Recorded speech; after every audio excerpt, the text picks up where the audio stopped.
Yes class, अभी हमने last बच्चे कंप्लीट किए थे क्वेश्चन नंबर 47 तक। Very short answer question start किए हुए हैं NPO D K Goyal class +2 accounts का। और जी ये फर्स्ट चैप्टर है अपना। 48th क्वेश्चन नंबर देखते हैं। ये हमारे स्टार्ट किए थे हमने इनकम एंड एक्सपेंडिचर से रिलेटेड क्वेश्चंस है। Give to examples of a capital receipt.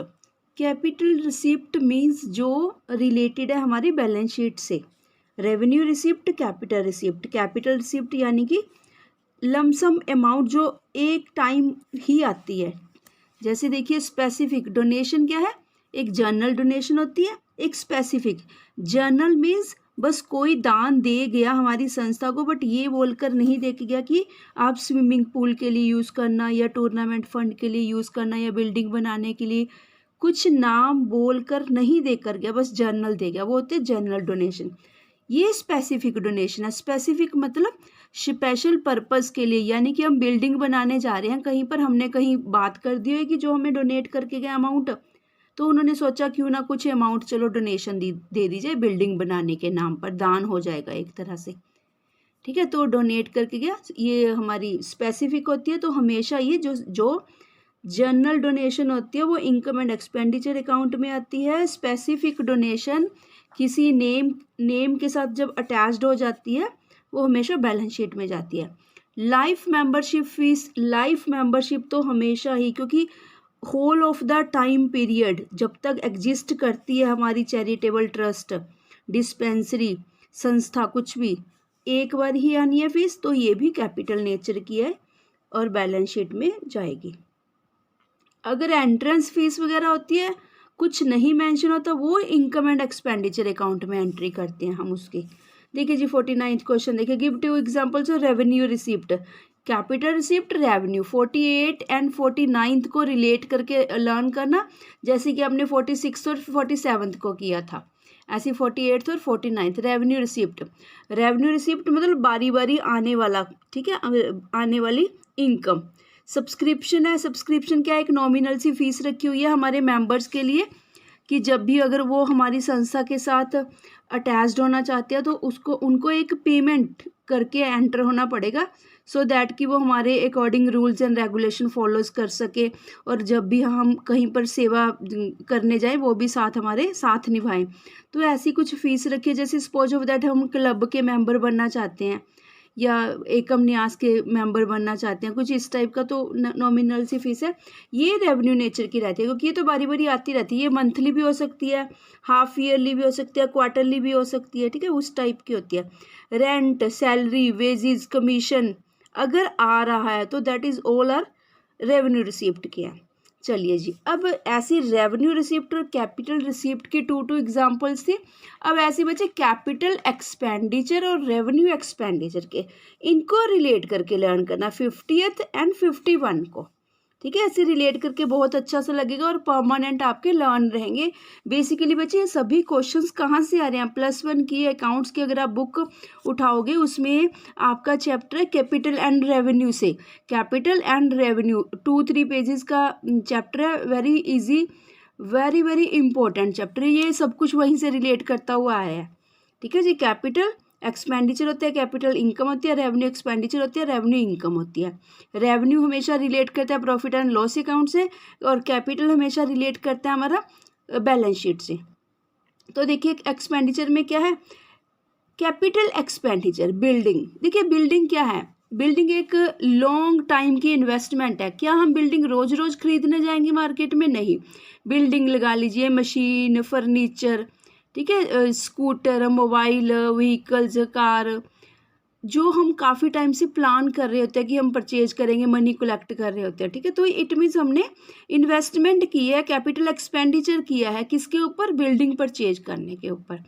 ऐसी गवर्नमेंट सिक्योरिटीज़, ठीक है जी, परचेज ऑफ गवर्नमेंट सिक्योरिटीज़, जैसे हम इंदिरा विकास पत्र खरीद लेते हैं पोस्ट ऑफिस से, ऐसी कुछ म्यूचुअल फंड टाइप कुछ भी गवर्नमेंट सिक्योरिटीज़ हमने परचेज की हैं, तो ये भी हमने लॉन्ग टर्म के लिए, लॉन्ग रन के लिए परचेज किए हैं। ये भी कहाँ आएंगे, क्योंकि रोज़ रोज़ तो खरीदेंगे नहीं हम, ठीक है जी। कुछ कॉस्टली होती है, मतलब बिग अमाउंट हम इन पे इन्वेस्ट करते हैं, तो इन्हीं कारण इनको कैपिटल नेचर में रखा जाता है। जो ये है कैपिटल, जहाँ पर भी कैपिटल अटैच्ड हो जाता है वर्ड, जैसे यहाँ पर भी कैपिटल था ना ऐसे। रेवेन्यू बारी बारी होने वाले खर्च, वो तो सिंपल है बच्चे, ये तो आपको रेंट सैलरी कुछ पे कर रहे हैं, rent salary wages commission interest, ठीक है जी, टेलीफोन के एक्सपेंसेस, ये सभी रेवेन्यू यानी कि रेकरिंग नेचर के, रेवेन्यू नेचर के बारी बारी होने वाले एक्सपेंसेस। हाँ जी 52 क्वेश्चन नंबर देखिए 52। अब हम पेज नंबर पे हैं जी 1.59 पे। आय व्यय खाते में आयगत एवं पूंजीगत दोनों प्रकार के आय व्यय लिखे जाते हैं, क्या आप सहमत हैं? बच्चे देखो मैं हिंदी पढ़ तो रही हूँ, पर आपने भी कोशिश करनी है थोड़ी थोड़ी, अभी से आप इंग्लिश रीड करनी स्टार्ट कर दो। रीज़न क्या है, क्योंकि हिंदी पढ़ो या इंग्लिश यहाँ नहीं फ़र्क पड़ता, बट आप जब अकाउंटिंग ट्रीटमेंट करते हो, एंट्रीज करते हो, वहाँ पर प्योर हिंदी में हम कुछ भी नहीं करते, हर चीज़ इंग्लिश के वर्ड्स ही वहाँ पर यूज़ होते हैं, अकाउंट्स के नेम सब कुछ। इसलिए कोशिश करो हिंदी की हेल्प कम ली जाए, इंग्लिश से ही रीड किया जाए, अंडरस्टैंड किया जाए। छोटे छोटे से सेंटेंसेस हैं, यहीं से स्टार्ट कर दोगे तो आपको अकाउंट्स मेंटेन करते हुए काफ़ी इजीनेस रहेगी और मिस्टेक्स नहीं होंगी वहाँ पर आपसे ना जी। चलिए, both types of income and expenditure that is revenue and capital are recorded in income and expenditure account, do you agree? नहीं, आय व्यय खाते में केवल रेवेन्यू आय व्यय लिखे जाते हैं, ठीक है जी। देखिए ये वाला क्वेश्चन हम बहुत बारी, कितने बारी पीछे डिस्कस कर चुके हैं कि जो इनकम एंड एक्सपेंडिचर अकाउंट है उसमें हमेशा रेवेन्यू नेचर, क्योंकि उसकी नेचर क्या है, revenue nature, revenue receipt, revenue payment, बस वो वाला रिकॉर्ड किया जाता है। कैपिटल नेचर की सारी आइटम्स मेरी बैलेंस शीट में जाती है बच्चे, याद रखना, ठीक है, इसलिए नहीं आंसर है इसका। 53 देखिए, name any two items given in receipt and payment account which are not considered in income and, very simple सा क्वेश्चन है पर थोड़ा सा लॉजिक है, दिमाग से चलना है इस क्वेश्चन को। देखिए डोनेशन है, अगर डोनेशन के लिए ये स्पेशल वर्ड ना लिखा होता तो बच्चे चली जाती इनकम एंड एक्सपेंडिचर अकाउंट में, ठीक है जी। उन्होंने कहा ना, name any two items given in receipt and payment account which are not considered, ठीक है, जिसको हम इनकम एंड एक्सपेंडिचर में नहीं लिख रहे। रीज़न क्या है, क्योंकि यहाँ स्पेशल आ गया, स्पेशल ना लिखा होता तो हम इनकम एंड एक्सपेंडिचर अकाउंट में ही लिखते। चलिए, ये है purchase and sale of assets. देखिए कुछ छोटी मोटी चीज़ें हम परचेज या सेल करते, वो तो हमारी जाती है इनकम एंड एक्सपेंडिचर अकाउंट में, पर एसेट मीन्स फिक्स एसेट या करंट एसेट हो सकता है, जो कि एसेट्स क्या होती है, मेरा mobile, furniture, machinery, plant and machinery हो गए, पेटेंट्स हो गए, जो ये सब इस टाइप की आइटम्स होती है, ये हम रोज़ रोज़ नहीं परचेज करते, लॉन्ग टर्म के लिए इन्वेस्टमेंट करते हैं और काफ़ी टाइम से प्लान करते आ रहे होते हैं, मनी कलेक्ट कर रहे होते हैं। So this is the reason कि हमारे ये कहाँ जाएंगे, बैलेंस शीट में जाएंगे, यानी कि इनको यहाँ नहीं कंसीडर किया जाएगा, बस ये बैलेंस शीट में जाने हैं।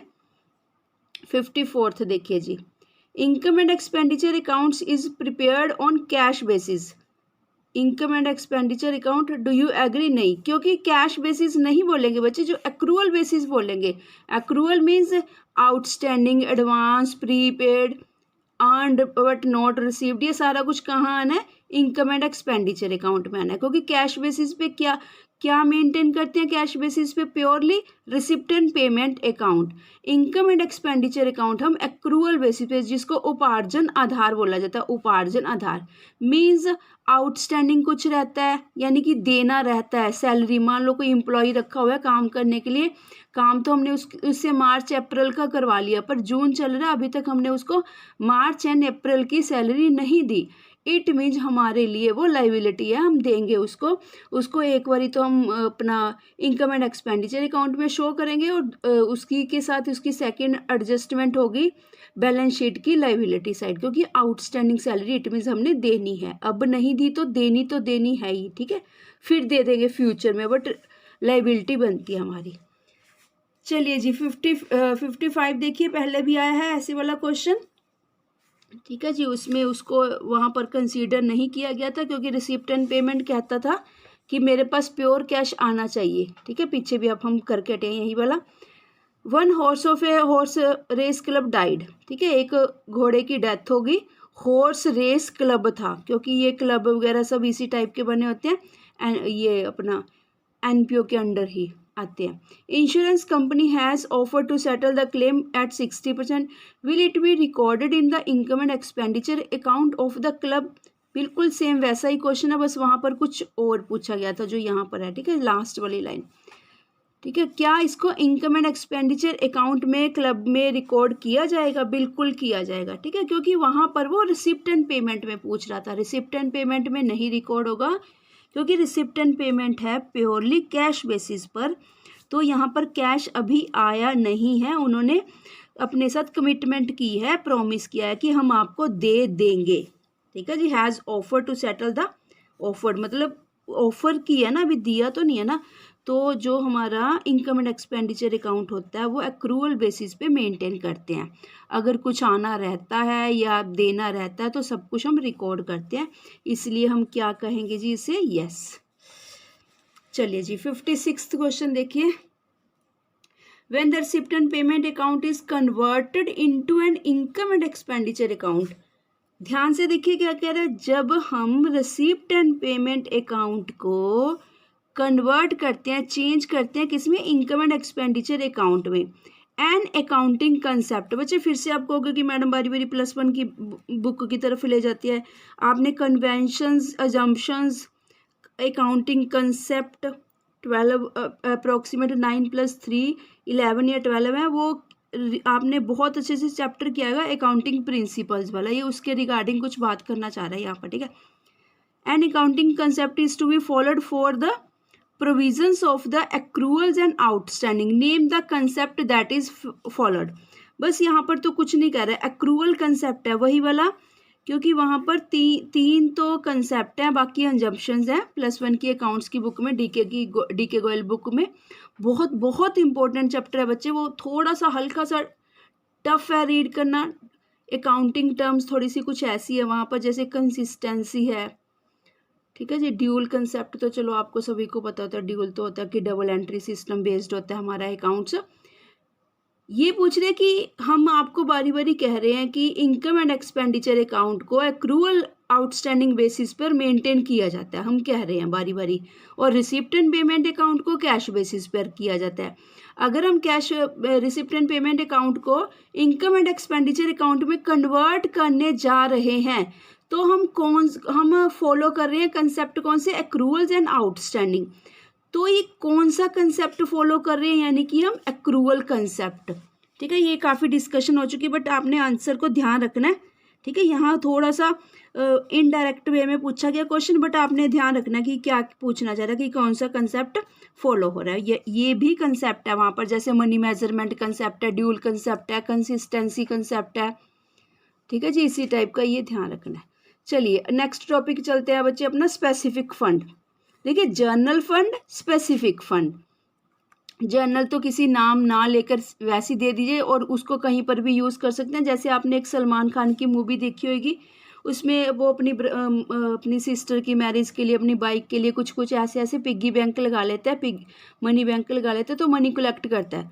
तो स्पेसिफिक का मीनिंग भी यही है कि हम अलग अलग नेम से अलग अलग पिग्गी बैंक ओपन कर लेते हैं, तो वो वाला मनी, वो वाला पैसा उन्हीं के लिए ही यूज़ करेंगे, अदरवाइज वो पड़े रहेंगे पिग्गी बैंक में एज इट इज़, ठीक है जी। स्पेसिफिक का मीनिंग यही होता है। जर्नल मतलब एक सिंपल गुल्लक लगा लिया, कोई भी उसमें से पैसा कोई भी किसी पर्पज़ के लिए निकाल ले, या वहाँ पर मनी फिर से वहाँ उसमें गले में कलेक्ट करे पिग्गी बैंक में। देखिए 57वां question, where will you record the life membership fees. बच्चे हम रीड कर चुके हैं पहले, ठीक है। लाइफ मेंबरशिप फीस क्या होती है? स्पेसिफिक होती है, एक बार में ही आनी होती है। कहते जब आप एनपीओ के फाइनल अकाउंट्स, अब ये भी बात याद रखना, फाइनल अकाउंट्स को देखकर घबराना नहीं है, ठीक है। एनपीओ के फाइनल अकाउंट्स का मतलब income and expenditure account and balance sheet की बात कर रहा है। और जी सोल प्रोपराइटर के या पार्टनरशिप फर्म के फाइनल अकाउंट्स का मतलब trading and profit and loss account and balance sheet की बात कर रहा है।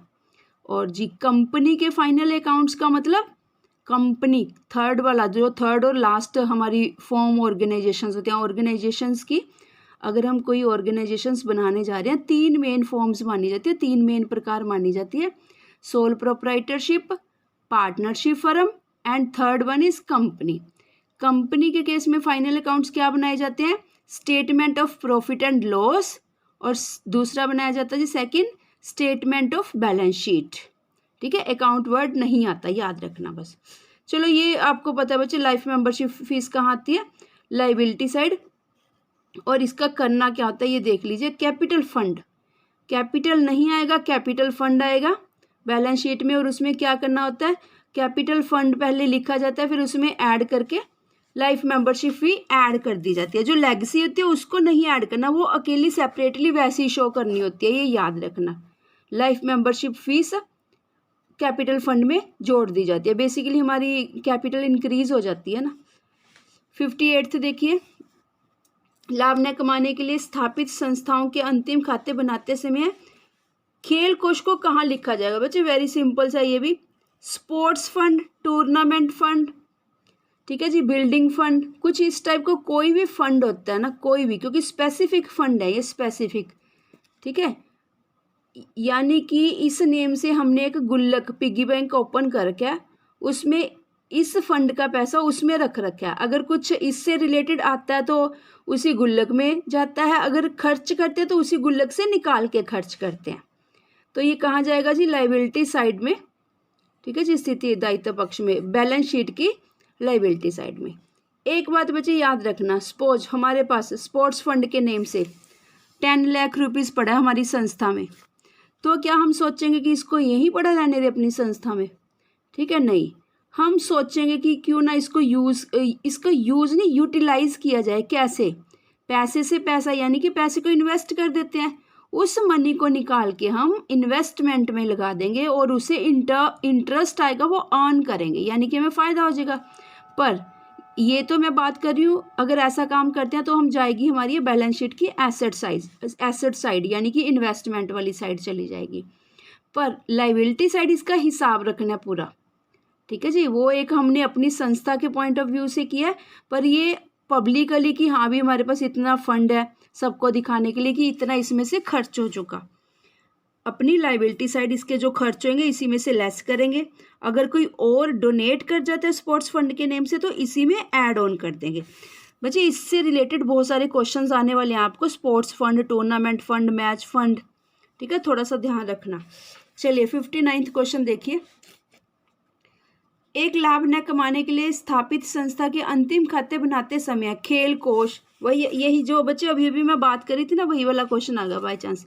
20,000 का तो देखिए स्पोर्ट्स फंड था, टूर्नामेंट फंड लगा लीजिए 20, खेल कोष विनियोग से आए 1600, विनियोग से आए, इन्वेस्टमेंट कर दिया इसी को, इससे हमें आय हुई है, तथा खेलों पर व्यय 4000 का लेखा किस प्रकार किया जाएगा। बच्चे वेरी सिंपल, वेरी इजी है, ये तो हमारे पास टोटल मनी है जो 20,000 है, जो 20,000 है ये हमारे पास टोटल, मतलब पिग्गी बैंक लगा हुआ है हमारा, गुल्लक लगा के 20,000 हमने स्पोर्ट्स फंड लगा लीजिए, टूर्नामेंट फंड के नेम के पड़े हैं वहाँ पर, और इन्हीं के कारण हमें इन्वेस्टमेंट कर दिया था 20 का 20,000 हमने कहीं पर मार्केट में, फाइनेंशियल इंस्टीट्यूट्स में, बैंक में, वहाँ से हमें 1600 रुपये क्या आया, इंटरेस्ट लगा लीजिए आया, यानी कि हम क्या करेंगे 20,000 प्लस 1600, तथा ये क्या होगा जी, व्यय, खर्च, एक्सपेंसेस, किसके नाम का, वो खेलों के, याद रखना बच्चे खेलों से रिलेटेड है सारा काम, ठीक है, किसी और की एंट्री नहीं करनी। 20,000 प्लस 1600 माइनस 4000, ठीक है, फिर देख लेते हैं कितना आएगा।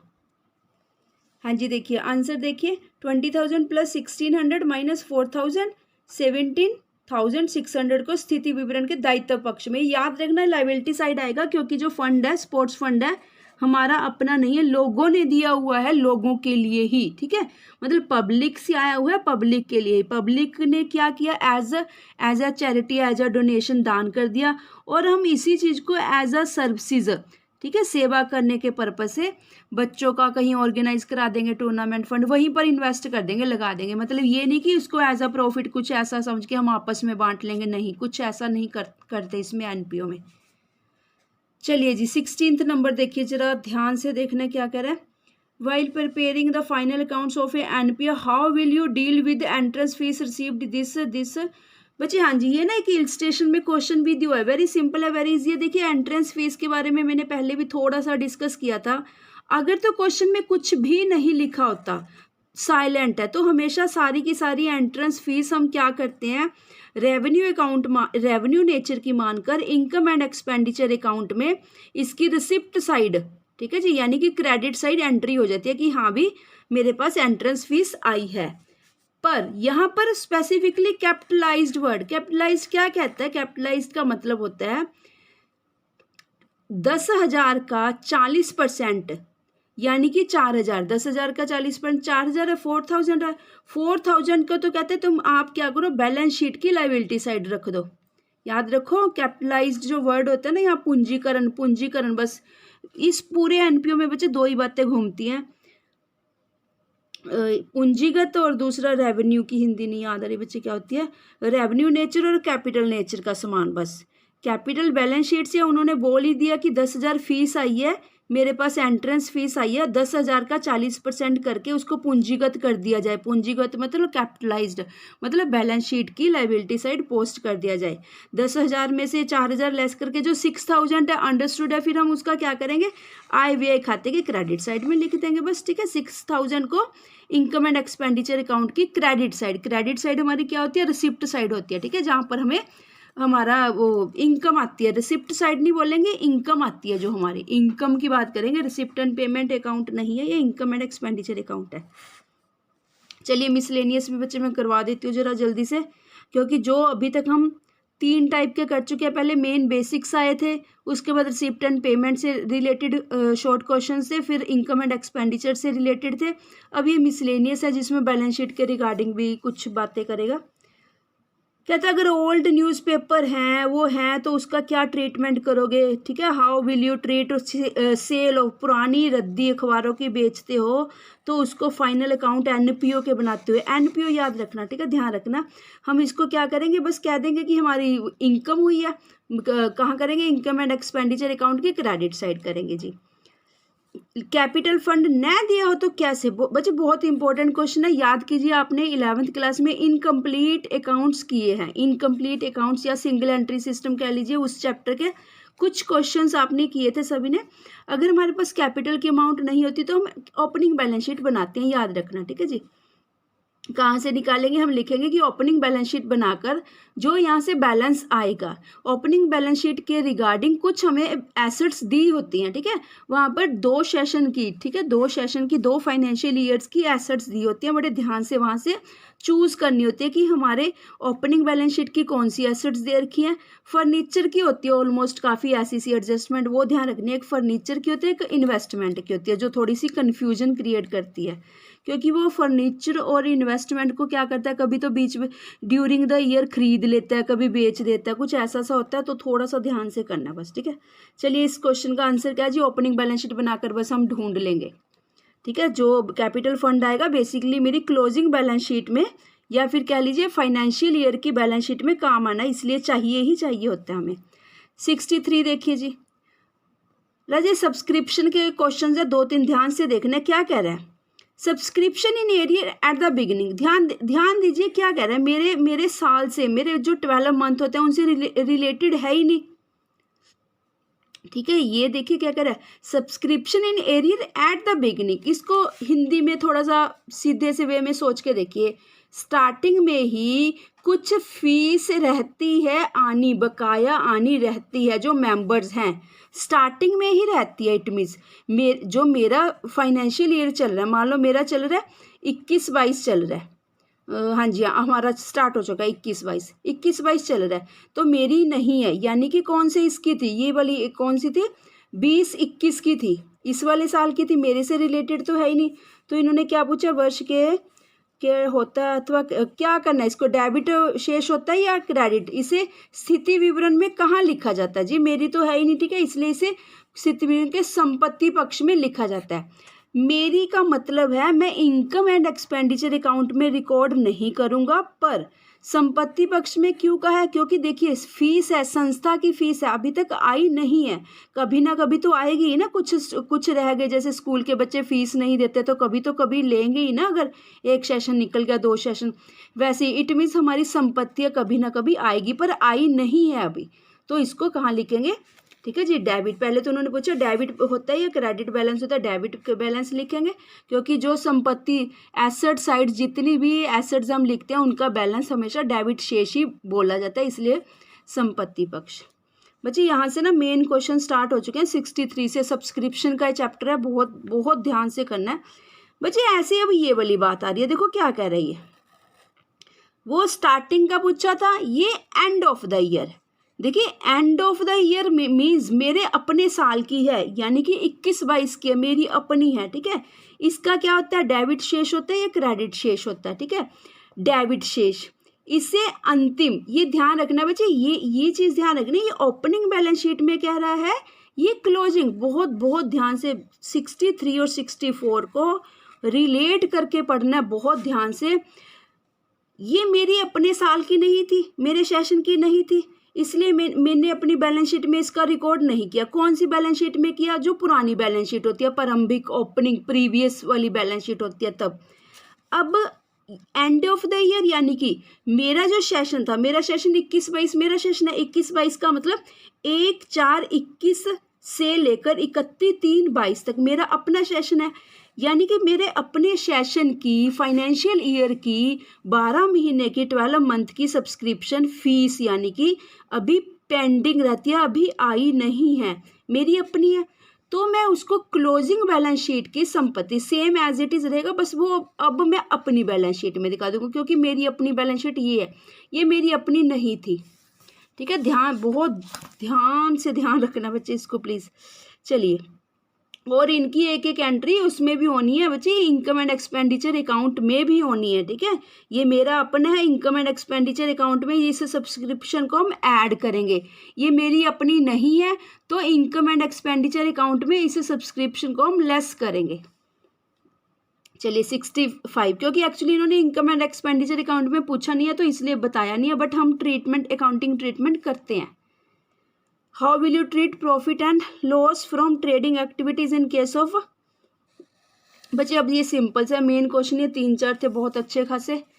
चलिए ये तो देख लेते हैं फटाफट से। व्यापारिक क्रियाओं से होने वाले लाभ हानि को अलग से एक व्यापारिक, ये क्वेश्चंस बच्चे आने वाले हैं, ठीक है, 3 या 4, 4 या 3-4 मार्क्स के हैं। ट्रेडिंग अकाउंट बनाओगे आप वहाँ पर व्यापारिक क्रियाओं से होने, क्योंकि क्या होता है कई बार ना कुछ संस्था के ही बंदे अपने संस्था के बेस पर ही कुछ ट्रेडिंग एक्टिविटीज करने लग जाते हैं, मान लो शेयर मार्केट की ट्रेडिंग एक्टिविटीज करने लग जाएं, तो उसका प्रॉफिट लॉस वगैरह जो भी कुछ आता है उसका तुम क्या करोगे, कैसे करोगे, अपनी संस्था के बेस पर ही। व्यापारिक क्रियाओं से होने वाले लाभ हानि को अलग से एक ट्रेडिंग अकाउंट बनाकर ज्ञात किया जाएगा, और इस लाभ या हानि को आय व्यय खाते में, ठीक है, ध्यान रखना है, क्योंकि जो ये काम करेंगे ना ट्रेडिंग एक्टिविटीज़ का, मेरे ही चैरिटेबल ट्रस्ट के, डिस्पेंसरी के, ये ठीक है, NPO के जो मेंबर्स होंगे वही काम करेंगे, कोई ना कोई 2-4 बंदे मिलकर। तो अगर उनसे कुछ भी, ठीक है, मान लो हॉर्स राइडिंग का कोई व्यापार करते हैं या शेयर मार्केट का ट्रेडिंग का करते हैं, कुछ भी लॉस या प्रॉफिट होता है, पहले तो ट्रेडिंग अकाउंट बनाकर प्रॉफिट या लॉस वहाँ से पता लग जाएगा, फिर उसको कहाँ, क्योंकि आय व्यय खाता मेरा क्या कहता है, आय जितनी भी इनकम या लॉस है वहाँ फिर हम ट्रांसफ़र कर देंगे। ये इंपॉर्टेंट क्वेश्चन है, ध्यान रखना। चलिए बच्चे, बस लास्ट क्वेश्चन रह चुका है। एक लाभ न कमाने के लिए स्थापित संस्था की दशा में कब दान का पूंजीकरण करने पर भी इन्हें स्थिति विवरण में दान शीर्षक के अंतर्गत नहीं दिखाया जाता, ठीक है। जब दान किसी विशेष उद्देश्य के लिए प्राप्त किया जाता है, जैसे बच्चे जनरल डोनेशन और स्पेसिफिक डोनेशन, बहुत बारी डिस्कस हो चुका, फिर से सुन लीजिए। डोनेशन यानी कि दान आया, कोई रिनाउंड पर्सनैलिटी या अच्छा खासा पैसे वाला धीरू भाई अंबानी जैसे, ठीक है, हमें डोनेट करके कि भाई लो तुम बिल्डिंग बना रहे हो, स्विमिंग पूल बना रहे हो, स्कूल बना रहे हो, ठीक है, गरीब बच्चों के लिए, या ठीक है सर्विस प्रोवाइड करने के। स्पेसिफिक कहकर करके गए तो वो बैलेंस शीट में जाएगा, पूंजीकरण किया जाता है। पूंजीकरण का मतलब होता है कैपिटल